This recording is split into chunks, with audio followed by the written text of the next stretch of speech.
Sawadee good morning. Welcome to Newsline. We are coming live to you on NBT, NBT World, and also Radio Thailand FM 88.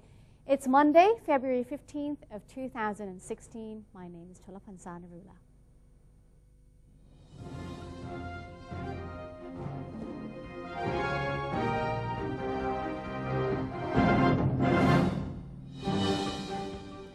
Let's have a look at today's segment of Thailand Moves Forward. In our first story, Prime Minister General Prayut Chan-o-cha has left Bangkok for California to attend the US-ASEAN Summit.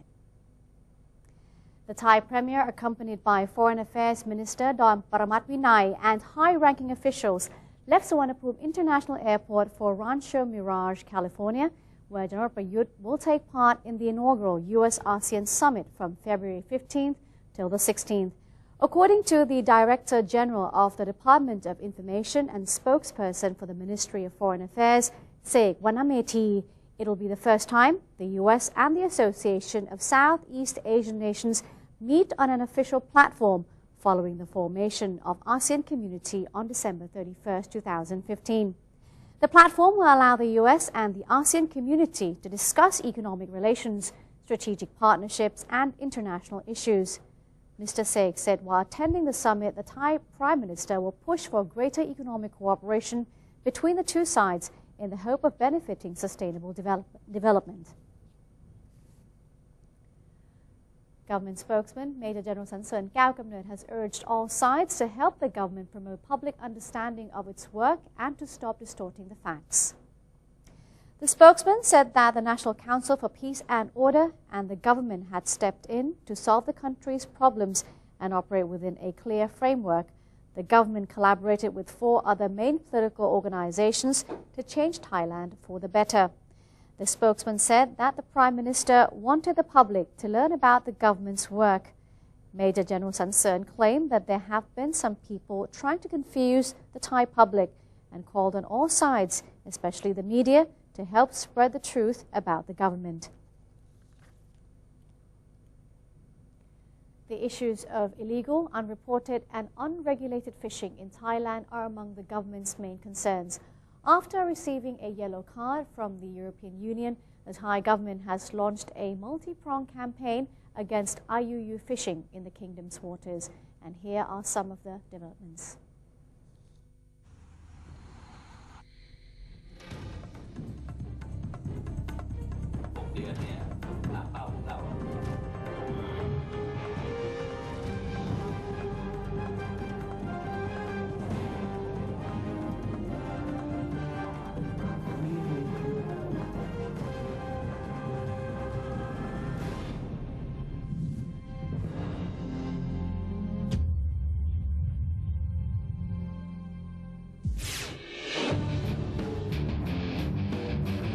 Migrant laborers working in fish processing factories, life starts bright and early in the morning.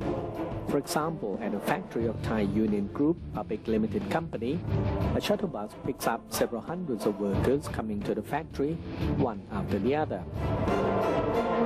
The labor would clock into work, change their clothes, and start working in their production line, sorting out and peeling shrimp, dipping shrimp in flour, and making sushi, etc. Employees who work in factories are mostly from Myanmar. They chose to come to work in Thailand because they get better wages, so they can have more money left over to send back to their families. ผมทำงานอยู่11 ปีแล้วครับผมส่งไปประมาณเงินไทย 4,000 บาทเดือนเลยครับเดือนที่2ประมาณ 5,000 ส่งไปทุกๆ3 เดือนครับ The staffs here are treated equally, whether they are migrant workers or Thais.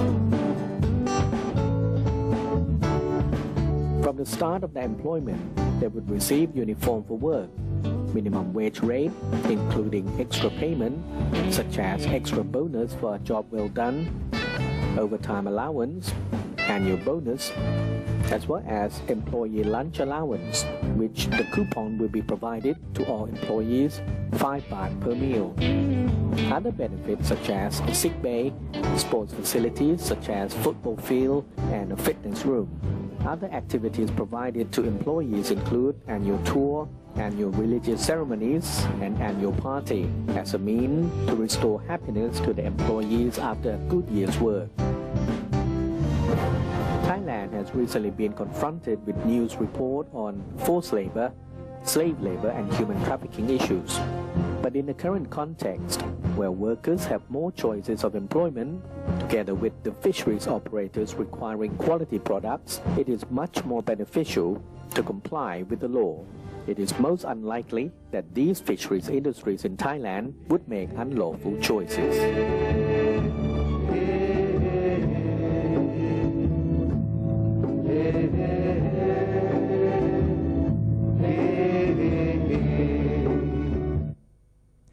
The Ministry of Commerce said it is necessary that Thailand produces rice according to the actual demand in the market. Permanent Secretary of the Ministry of Commerce, Chutima Bunyapratson, convened a meeting with agriculture officials to discuss the possibility of Thailand reducing the number of rice plantations. According to her, the supply of rice in the country will exceed demand should farmers continue off-season rice cultivation. The idea has prompted rice producers to request that the government clearly regulate the price of rice so as to allow them to plan their cultivation accordingly. She said the ministry would soon summon rice buyers and ask them to purchase rice directly from producers without going through a middleman.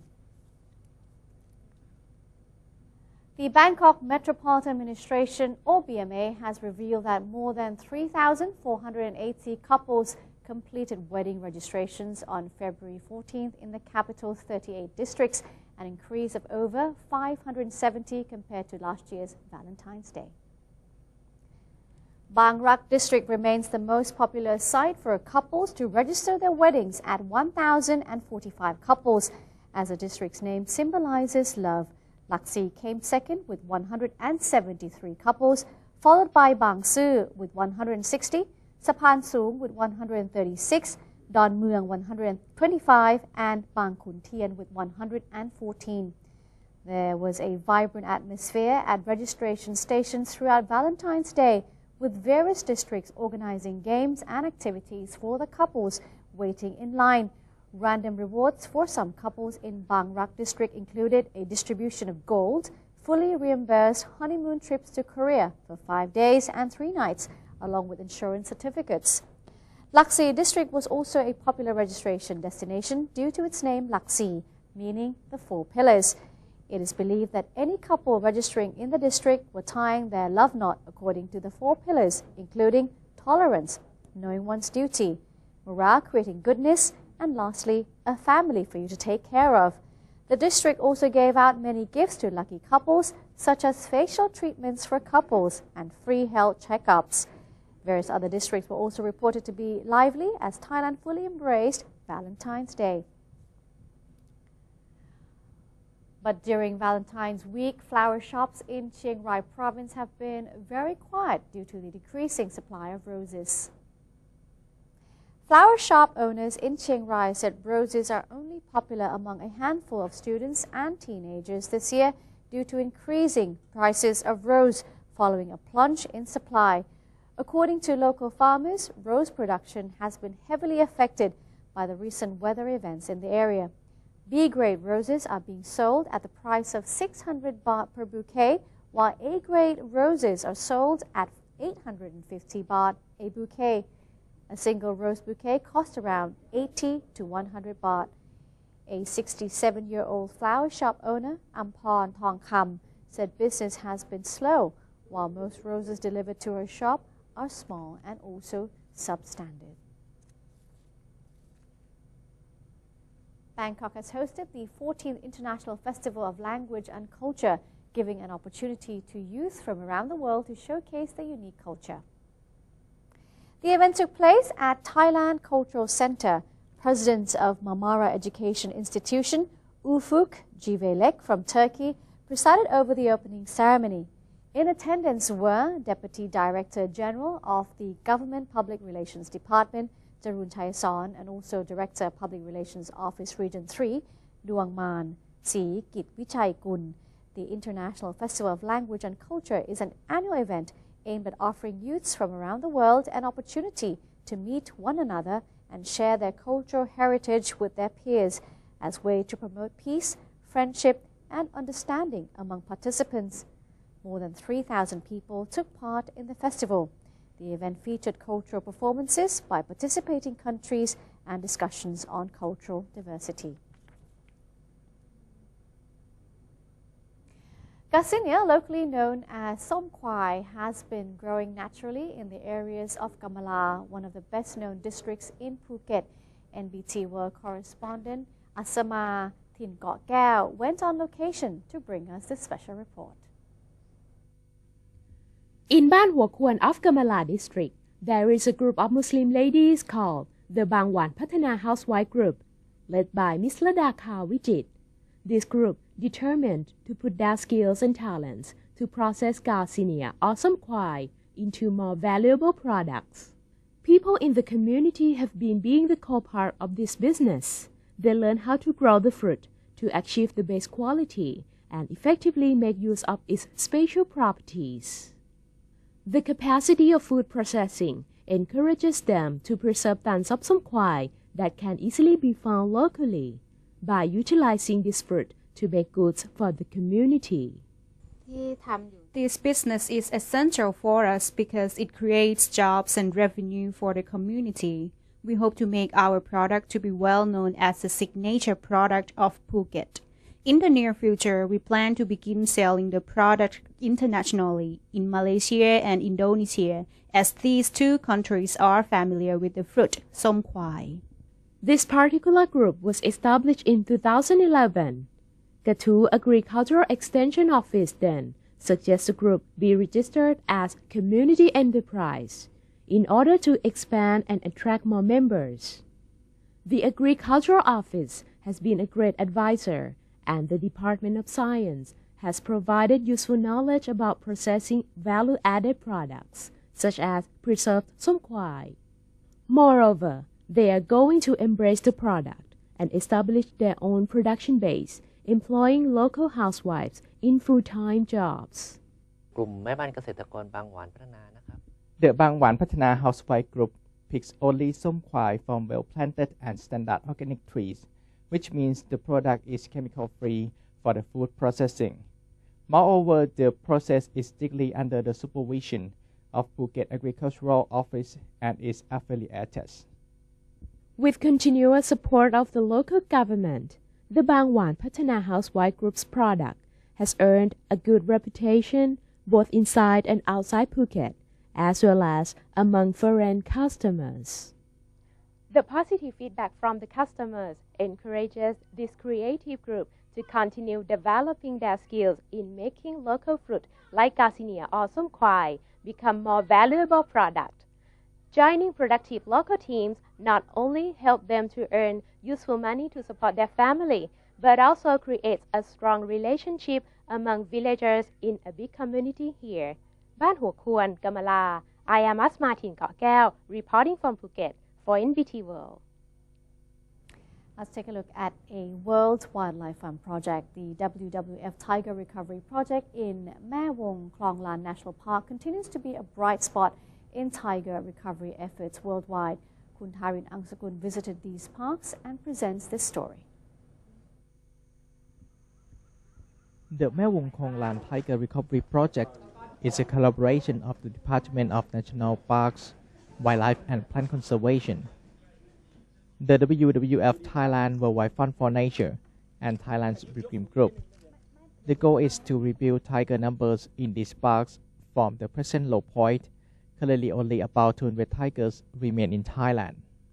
The main goal of our project is about to double population of tiger in our area for Mae Wong and Klong Lan because they have the Tiger Summit that held in last year, several years ago. That they commit to increase the tiger population for double for every country. But for Thailand, the DNP, the government, plan to increase the population about 50%. One of the main activities of the joint project is field research to determine how many tigers live in these parks. Camera traps have been used since 2011 for the purpose of achieving an accurate count.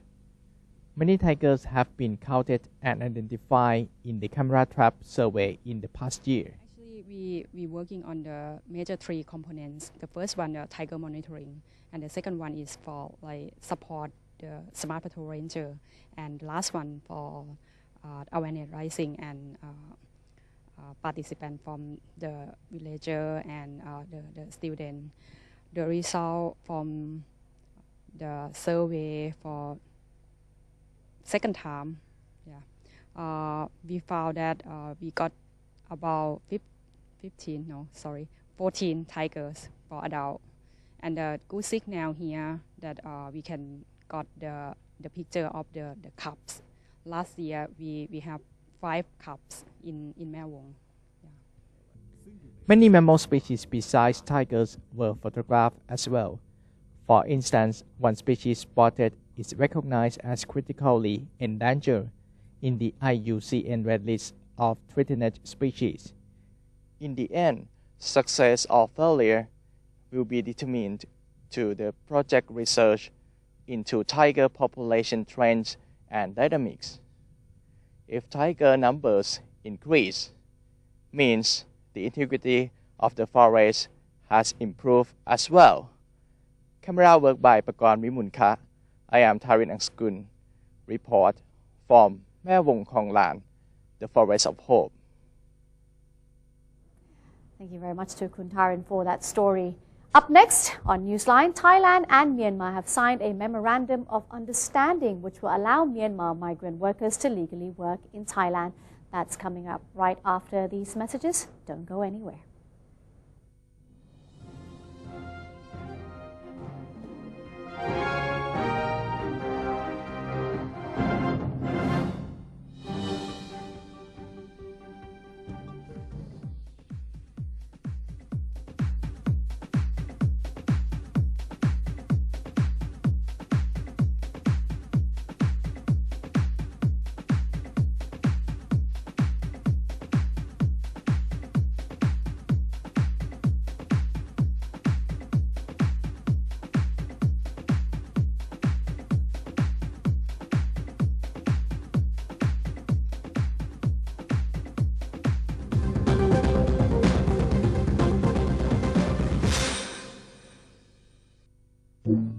Office of the Auditor General of Thailand is proud to celebrate its 100th anniversary with 2 great events of honesty and integrity.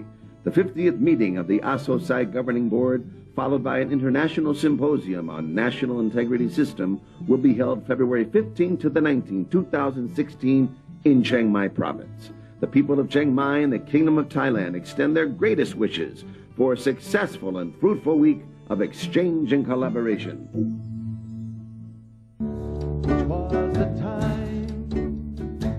Fish would come to us. The world has turned, and now we must travel far on the ocean free. Moments pass, left only sky and sea.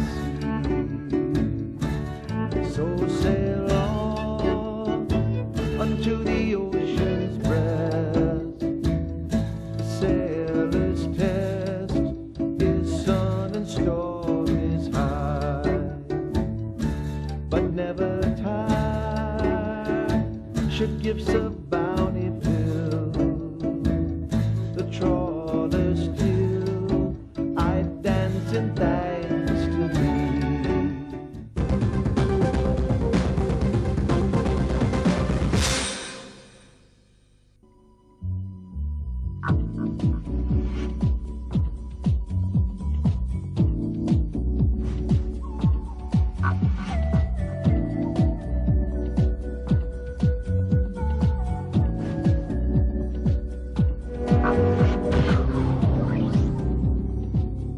Welcome back. I'm Cholapansa Narula and this is Newsline.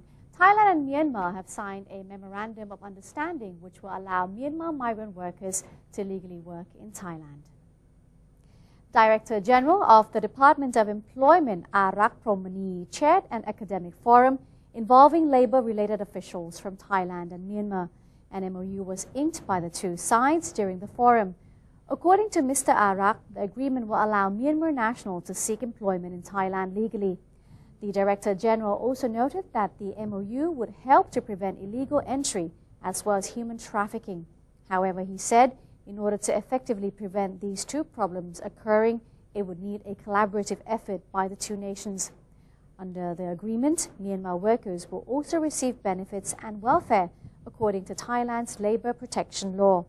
At present, there are around 600,000 Myanmar nationals living in Thailand. However, only 250,000 of them have been documented.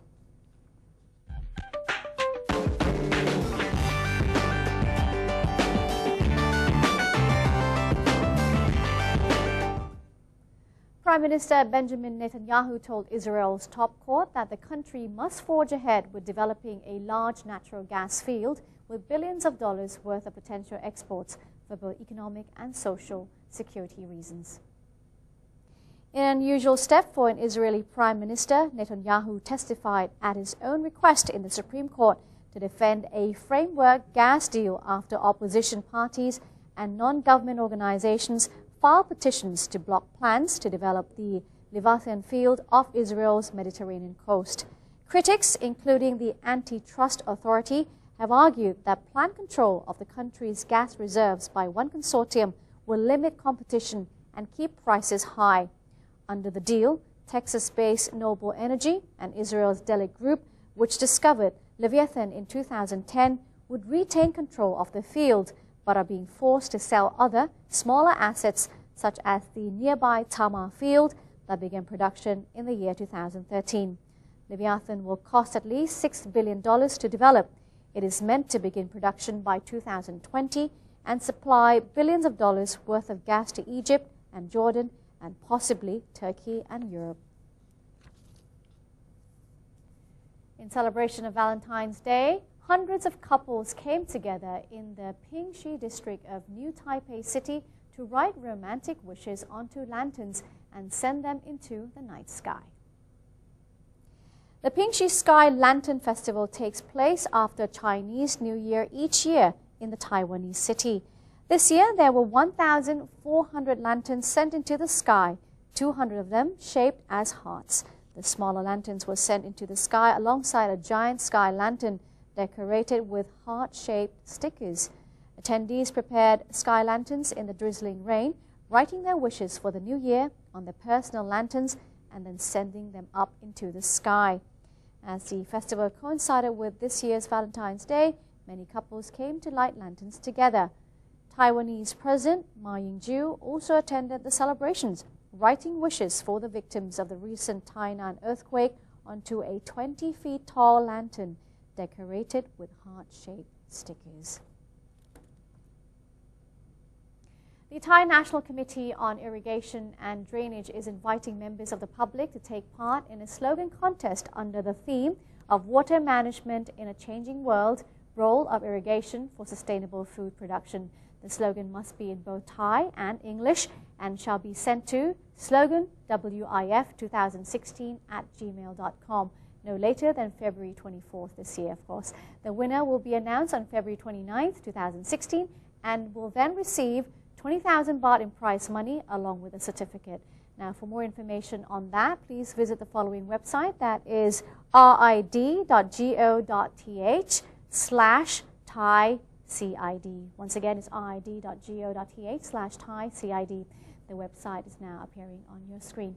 And that's it for today's edition of Newsline. Thank you very much for joining us today. We end the program with some interesting pictures of Chileans slinging tomatoes at each other in the annual tomato war. I'm Chalapansan Rula. Please be back here tomorrow, same time, right here at NBT. Sawasdee ka.